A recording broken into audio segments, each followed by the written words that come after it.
ঈশ্বৰৰ প্ৰবিত বেদীতে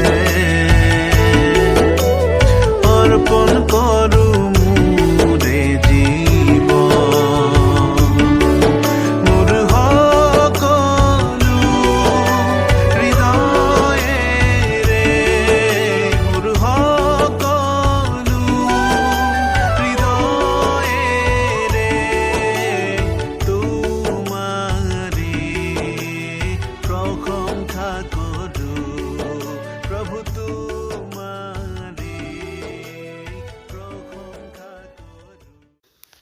ত্ৰাণকৰ্তা প্ৰভু যীশু খ্ৰীষ্টৰ নামত আপোনাক অভিনন্দন। পবিত্ৰ বাইবেলৰ মথি লিখা শুভবাৰ্তা 6 অধ্যায় 10 পদত আমি এইদৰে পঢ়িবলৈ পাওঁ, তোমাৰ ৰাজ্য হওক, যেনেকৈ স্বৰ্গত তেনেকৈ পৃথিৱীতো তোমাৰ ইচ্ছা পূৰ হওক। বাপ্তাজক যোহনে যেতিয়া পাপী মানুহবোৰক ঈশ্বৰৰ আহিব লগা সুদবিচাৰৰ বাৰ্তা শুনাবলৈ আৰম্ভ কৰিছিল, তেতিয়া তেওঁ প্ৰচাৰ কৰি কৈছিল, মন পালটোৱা, কিয়নো স্বৰ্গ ৰাজ্য ওচৰ হ'ল। প্ৰভু যীশুৱেও যেতিয়া প্ৰচাৰ কৰ্ম আৰম্ভ কৰিছিল, তেতিয়া তেওঁ প্ৰচাৰ কৰি কৈছিল, মন পালটোৱা, কিয়নো স্বৰ্গ ৰাজ্য ওচৰ হ'ল। যেতিয়া ঈশ্বৰে মানুহক নিৰ্মাণ কৰিলে, তেতিয়া ঈশ্বৰে মানুহক সৃষ্টিৰ ওপৰত অধিকাৰ দিলে। কিন্তু পাপৰ হেতুকে মানুহে সেই অধিকাৰ হেৰাই পেলালে।